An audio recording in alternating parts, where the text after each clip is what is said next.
Hello, my name is Nayane Gallery Marcon. I'm 18 years old.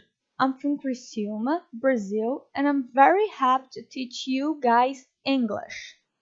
Meu nome é Nayane Gallery Marcon, eu sou de Criciúma, Brasil, e eu tenho 18 anos e eu estou muito feliz de ensinar inglês para vocês. Ok, para começar, the alphabet. Para nossa sorte, o inglês utiliza o mesmo sistema de escrita do português.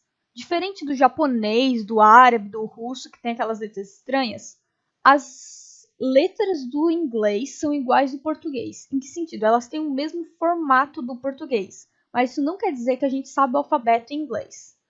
Para ilustrar melhor, o que é a letra A? A letra A ela é um triângulo que não foi terminado embaixo com um risco no meio. Quando eu olho para esse formato, eu penso A. Eu olho, por exemplo, para essa outra combinação de traços, que é uma linha e duas voltas, e penso B. Mas, diferente de mim, um falante da língua inglesa vai olhar para essas letras e vai pensar A, B, C. Ou seja, por mais que o português e o inglês utilizem o mesmo sistema de escrita, não quer dizer que esses símbolos vão ter os mesmos sons e vão se comportar da mesma forma. Então, para começar, eu vou estar ensinando para vocês o alfabeto em inglês e depois eu vou mostrar para vocês o quanto saber o alfabeto pode ser útil no dia a dia. Eu vou dar alguns exemplos de letras que vocês já sabem, mas podem não saber que sabem. Então, vamos começar. A letra A. A, B, B, C, D, E, F, G, H, I, J, K, L, M, N, O, P, Quill, R, S, T, U, V, W, X, Y, Z. É assim que nós falamos as letras em inglês. Saber o alfabeto é muito importante, por exemplo, em uma situação de mal-entendido. Como nós não somos nativos da língua inglesa, é normal que às vezes a gente acabe pronunciando uma coisa ou outra errado. Por exemplo, eu estudei fora do país e eu tive problema com duas palavrinhas, shit, que é merda, e sheet, que é folha. Eu queria pedir para o professor me passar uma folha, pedir para o professor me dar uma folha. Só que eu provavelmente devo ter pronunciado alguma coisa muito próximo da palavra merda, porque o professor me olhou com uma cara muito estranha. E eu já entendendo que eu provavelmente cometi esse erro, já falei, não. S-H-E-E-T. Sheet. E o professor, na hora, já entendeu o que eu estava querendo dizer, achou até a situação um pouco engraçada, me deu uma folha e tudo seguiu bem. Então, saber soletrar é muito importante para, às vezes, explicar o que você está tentando falar e também para, caso alguém esteja falando alguma palavra que você não esteja entendendo, você pode pedir para a pessoa soletrar. E outra coisa que eu queria passar para vocês é que muitas das letras que estão aqui vocês podem já conhecer por meio de várias siglas que são muito famosas e a gente fala elas pelos nomes em inglês. Por exemplo, o canal de TV HBO. Outras siglas famosas é o Disney XD, a Liga de Basquete NBA e o jornal BBC. Quem nunca foi numa festa e ouviu uma música que foi remixada pelo DJ? Em seguida, a gente vai aprender os números. Primeiro eu vou estar lendo eles para vocês entenderem como se pronuncia, e depois eu vou estar ensinando como juntar estes números para vocês poderem fazer praticamente qualquer número, ok? 1, 2, 3, 4, 5, 6, 7, 8, 9, 10, 11, 12. Do 13 até o 19, eu queria apontar uma coisa, um macetezinho que ajuda a decorar, é que todos os números do 13 ao 19 terminam com teen, que vem da palavra teenage, que significa adolescente. E dos 13 aos 19 anos é a idade em que você é considerado adolescente. Então, eu acho um macete muito legal para conseguir decorar esses números. 13, 14, 15, 16, 17, 18, 19, 20. Daqui para frente, vocês vão ver que a maioria das dezenas elas vão terminar com T. Esse T é tipo o enta do português, 50, 60, 70. Então, em português, as nossas dezenas terminam com enta, em inglês elas terminam com T. Só que, no caso do 20, é muito normal as pessoas não pronunciarem o T e emendarem com aquele N e falarem 20. E daí ficaria 21, 22, 23, 21, 22, 23. E no caso dos próximos números, é muito normal, em vez de falar T, as pessoas falarem um R meio quebrado. Então, este número aqui, 30. Por mais que 30 seja a pronúncia mais correta, nos Estados Unidos as pessoas costumam falar 30, 30. Como tipo um R meio quebrado, ok? 40, 50, 60, 70, 80, 90, 100. Aqui no 100, eu quero lembrar que no inglês eles meio que falam 1, 100, 2, 100, 3, 100, para falar 100, 200, 300, 400. Então você sempre vai colocar o número, que equivale a centena, e depois 100. Por exemplo, 200 seria 200, 300, 300. O mesmo vale para o 1000. 1000, 2000, 3000, 1000, 2000, 3000 e assim por diante. 1 million, 1 billion. Uma curiosidade interessante que pode impedir muita confusão é que quando eles querem separar um decimal, por exemplo, 5,3 em inglês, em vez de botar uma vírgula, eles colocam um ponto. Tanto que em vez de eles falarem 5,3, eles falam 5.3.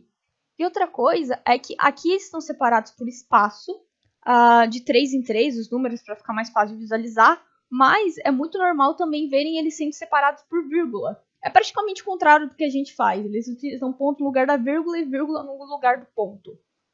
Ok, vamos tentar fazer agora um número grandão. Se a gente conseguir fazer esse número, a gente consegue fazer praticamente qualquer número. O número é 123.456.789. Vulgo 1, 2, 3, 4, 5, 6, 7, 8, 9.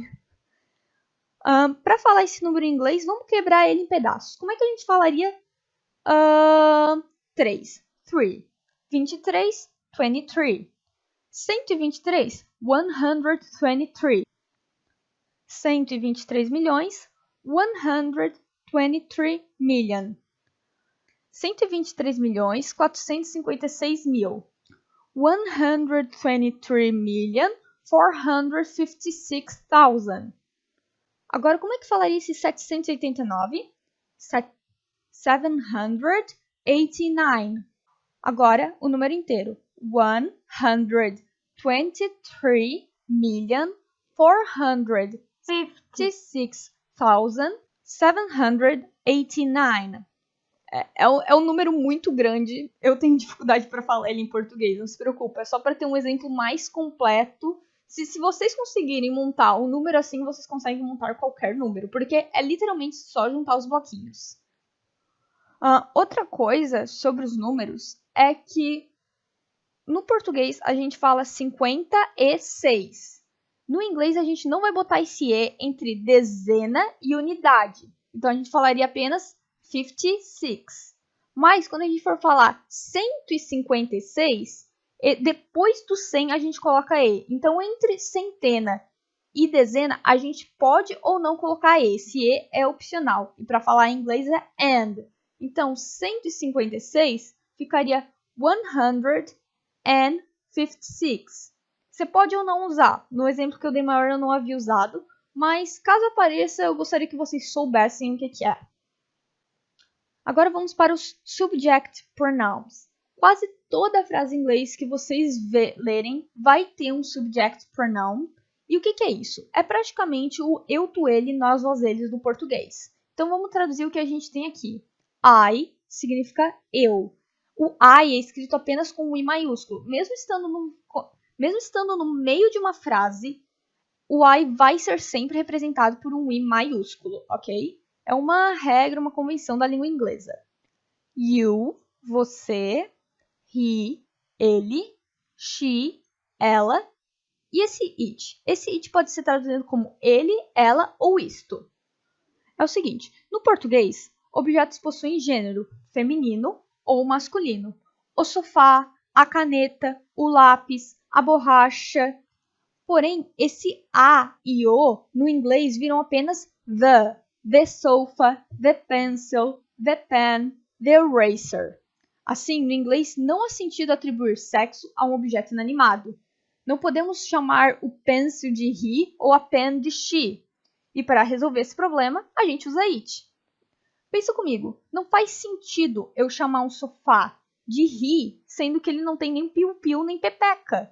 E se não tem um artigo que a gente tem em português, a e o, para ficar dando gênero, a ideia de um objeto ter gênero no inglês nem se passa pela cabeça de um americano.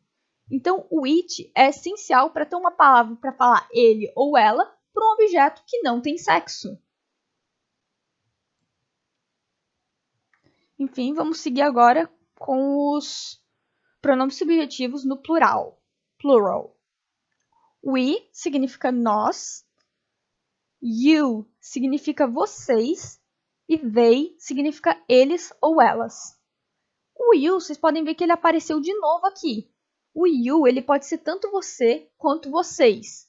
E esse fato causa muito problema de ambiguidade na língua inglesa. Para resolver esse problema, muitos nativos da língua inglesa acabam utilizando uma segunda palavra depois de you para falar que estão se referindo a um grupo, para conseguir dizer, eu não estou falando você, eu estou falando vocês. As pessoas utilizam algumas formas para driblar. Por exemplo, you guys. Guys é tipo mano, brother. E quando eu falo tipo guys, é tipo meus amigos, meus manos. You guys. You people, vocês pessoas. Ou o famosíssimo you all, vocês todos. Esse you all, que pode ser encurtado para y'all, é tão usado no sul dos Estados Unidos que ele chegou a entrar como pronome informal do Cambridge Dictionary, que é o dicionário da Universidade de Cambridge, uma das universidades mais conceituadas do mundo. Então é de fato muito usado. Sentence structure, estrutura das frases.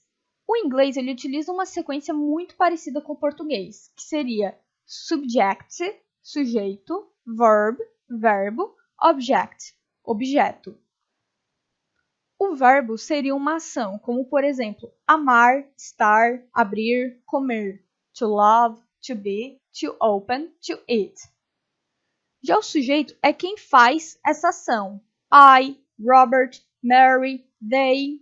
E o sujeito está presente em todas as frases do inglês, já que, diferente do português, no inglês não existe sujeito oculto, indeterminado nem inexistente. Por último, o objeto. Esse expressa o que é feito, porém não é usado com todos os verbos. Para ajudar a identificar um objeto numa frase, é muito legal você tentar sempre perguntar o que ou quem para o verbo. Como assim? Eu como a maçã. Eu como o quê? A maçã. Ela abre a porta. Ela abre o quê? A porta. Na frase Mary ama Robert. Mary ama quem? Robert. Ou Mary ama chocolate. Mary ama o quê? Chocolate. Nós estamos felizes. Nós estamos o quê? Felizes. Agora vamos aprender um pouco sobre os verbos no presente para podermos traduzir as frases anteriores para o inglês. Diferente do português, o inglês possui pouquíssima conjugação verbal. Como assim? Enquanto no português eu falo eu amo, tu amas, ele ama, nós amamos, eles amam, no inglês dizemos apenas I love, you love, she loves, he loves, it loves, we love, they love. Repare que no inglês o verbo quase não muda, apenas acrescentamos um S quando o sujeito da oração é he, she ou it. Vamos a alguns exemplos. I eat the apple. She opens the door. Mary loves chocolate. She loves chocolate. E quanto à frase nós estamos felizes, que eu havia falado anteriormente? Então, essa é uma das raríssimas exceções à regrinha do S, que é o verbo to be. To be significa ser ou estar. Esses dois conceitos não têm diferença no inglês. Esse to no começo do verbo, to be, coloca o verbo no modo infinitivo. O to é equivalente ao R no final dos verbos no português. Correr, brincar, pular, to run, to play, etc. Ok, então vamos ver como que a gente conjuga o verbo to be. I am, you are, they are, we are. He is, she is, it is. Acho que a melhor forma de decorar é só pensar. He, she, it usa is, I usa am, o resto usa are. Então, nós estamos felizes ficaria we are happy. We are happy. Nota que essa frase também pode ser traduzida como nós somos felizes. A diferença normalmente depende do contexto, porém eu posso utilizar palavras como now, agora, para enfatizar que nós não somos felizes o tempo todo, mas sim que estamos felizes agora. We are happy now. Mais exemplos. A famosa música We Are the World, They are friends. Essa frase ela pode ser traduzida como eles são amigos ou elas são amigos, porque como eu disse antes, o they pode ser eles ou elas. He is beautiful. Mary is sad now. I am shy. Agora eu vou mostrar alguns exemplos do it e vocês vão ver que o it é um dos pronomes mais importantes da língua inglesa. A gente vai utilizar o it quando não tem mais nada que dá para colocar. Então vamos a alguns exemplos. Se eu estiver falando sobre a minha geladeira, eu quiser falar que ela é gelada, eu nunca posso falar she is cold. Eu sempre devo falar it is cold, porque não tem por que chamar a minha geladeira de she, ela, sendo que a minha geladeira não tem nada que a caracteriza como uma membra do sexo feminino. Ela não tem pepequinha, então por que a minha geladeira é uma ela? Ela é it, ela é uma coisa. Esse exemplo aqui não é do it, mas em seguida já vai vir um, mas eu achei ele ainda um exemplo muito bom. Lembra que eu falei que no inglês não existe sujeito oculto? Então, se eu falar comemos hambúrgueres, quem come? Nós, mas eu não falei nós, eu só falei comemos. Bem, no inglês não tem conjugação verbal e não tem como colocar dentro do verbo o pronome. Então, eu sempre tenho que falar we eat hamburgers. You eat hamburger. Eu nunca posso falar só eat hamburger. Eu sempre tenho que ter alguma coisa antes do verbo. Outro erro que os brasileiros cometem muito é quando você está conversando com alguém, a pessoa fala algo que você concorda e você pega e responde. It's true. É verdade. Essa frase está errada, porque como eu disse, no inglês não existe sujeito oculto. Toda frase tem que ter um sujeito muito bem definido. Então você tem que colocar alguma coisa antes desse is. Então o correto seria falar it's true. It's true. Ok? Agora, sobre sujeito indeterminado. Eu vou falar uma frase no português em que existe um sujeito indeterminado.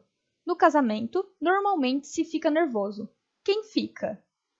Pessoas? Os primos? As pessoas mais novas? Quem fica nervoso? Não sei. Não dá para saber por essa frase, porque essa frase no português tem esse se fica nervoso. Esse se é conhecido como índice de indeterminação do sujeito e não existe nada parecido com isso no inglês. Essa é uma frase muito difícil de traduzir. Para traduzir ela para o inglês, a gente teria que adaptar. Então, a gente poderia traduzir ela como, por exemplo, in a marriage, people are normally nervous. Ou, in a marriage, it's normal to be nervous.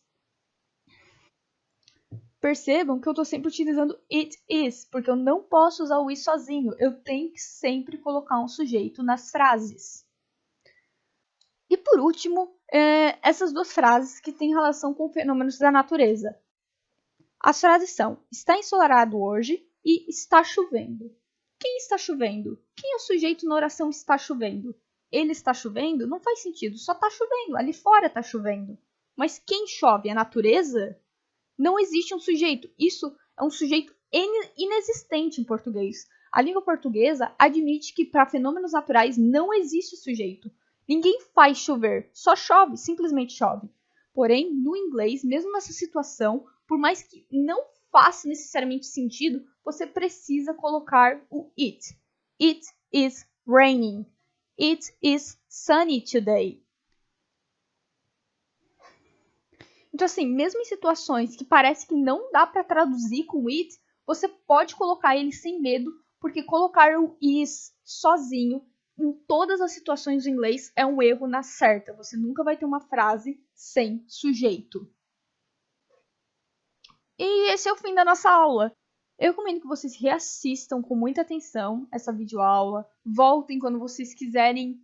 Voltem para ouvir várias vezes a pronúncia. Tentem praticar e tentem anotar, tomar nota das coisas. Peguem algumas das frases que eu falei e tentam ler e falar elas da forma mais clara possível. Tudo isso ajuda muito durante o aprendizado da língua inglesa.